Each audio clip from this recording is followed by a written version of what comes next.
আজিৰ দিনটোত মই কিমান টকা ঘটিছোঁ, মই কিমান ডাঙৰ গাড়ী চলাইছোঁ, মই কিমান ডাঙৰ ঘৰত আছোঁ, আজি সেইবোৰ যদি সমাজখনৰ মাপদণ্ড হয় আৰু সেই ব্যক্তিজনৰ মনত যদি আন এজনক দেখিলে তেওঁৰ মনে নেকান্দে, যদি আন এজনক দেখিলে তেওঁৰ সহায় কৰিবলৈ মন যায় বা মন নেযায়, তেতিয়াহ'লে এই টকা পইচা এই ডাঙৰ গাড়ীৰ কিন্তু কোনো লাভ নাই। যদি লাগে, যদি আছে, মানৱতা বোধ লাগে। বৰ ডাঙৰ ডাঙৰ অফিচাৰ হৈ খুব ডাঙৰ ডাঙৰ কথা কৈ লাভ নাই।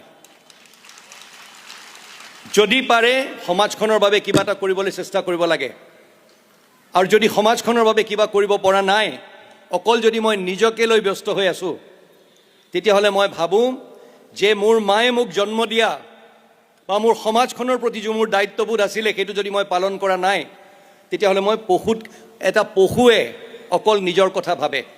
পশুৱেও হয়তো কেতিয়াবা হয়, কেতিয়াবা যদি পাৰে অকণমান বেলেগৰ কাৰণে কিবা এটা কৰে। কিন্তু আজি মানৱ জাতিটো শ্ৰদ্ধেয় ৰাইজ, প্ৰকৃততে চাবলৈ গ'লে আমি কিমান আপোন পেটীয়া হৈ গৈছোঁ, কিমান চেলফিছ হৈ গৈছোঁ। অনবৰ্তক মই মোৰ বাদে আৰু বেলেগ একো নাই। মোৰ যদি হৈ গৈছে, চব হৈ গৈছে।